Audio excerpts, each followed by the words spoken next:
Lisons Jean 3,6 et Tite 3,5. L'œuvre de la régénération est la première œuvre intérieure du Saint-Esprit. Par elle, nous sommes renouvelés dans notre esprit. En d'autres termes, nous naissons de nouveau. Dieu est esprit, Jean 4, 24.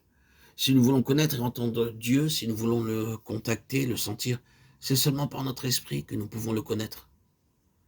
Dieu m'a donné des yeux pour voir, des oreilles pour entendre, une bouche pour parler, des mains et des doigts pour me nourrir, des poumons pour respirer, des intestins pour assimiler la nourriture. De la même manière, il m'a donné un esprit pour les choses spirituelles. Dieu déclare clairement dans Matthieu 5, 8, « Heureux ceux qui ont le cœur pur, car ils verront Dieu. » Dieu peut être vu, mais pas par la vision naturelle. De même, selon Ésaïe 30, 21, tes oreilles entendront derrière toi la voix qui dira, voici le chemin, marchez-y. Nous pouvons entendre la voix de Dieu, mais rarement avec nos oreilles naturelles. Dans le psaume 16, 11, nous lisons, il y a d'abondantes joies devant ta face. Oui, nous pouvons sentir la présence de Dieu, non par le corps, mais intérieurement, spirituellement. À moins que nous soyons entièrement renouvelés par le Saint-Esprit, dans notre esprit, nous ne pouvons pas voir Dieu, le contacter, le connaître ou le sentir. Les gens ne savent pas comment naître de nouveau, c'est pourquoi ils sont séduits. Pour connaître la pleine signification de la nouvelle naissance, nous devons savoir tout d'abord comment se compose la personne humaine. 1 Thessaloniciens 5, 23 nous parle de l'être entier, l'esprit, l'âme et le corps.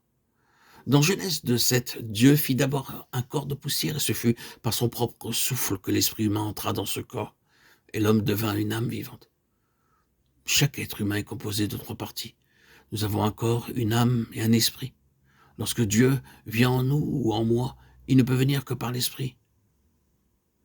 Il ne vient pas par les os, les muscles ou le cerveau. Je ne peux le toucher, l'entendre ou le sentir. Je suis conscient de sa vie venant en moi et il répond à mon appel. Comment cela se fait-il? Par son esprit. Pourquoi ne pouvons-nous pas le voir clairement même en esprit? À cause du péché. Dieu avait dit à Adam que s'il péchait contre lui, il mourrait.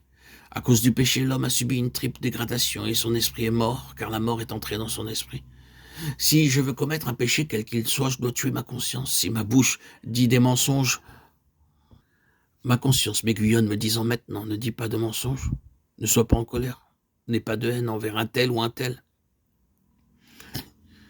Mais moi, je dis à ma conscience, toi, reste tranquille. En d'autres termes, je tue ma conscience avant de commettre n'importe quel péché, que ce soit de la haine, de l'inimitié, de la jalousie, de la convoitise, l'impureté ou l'hypocrisie. Je dois tuer ma conscience.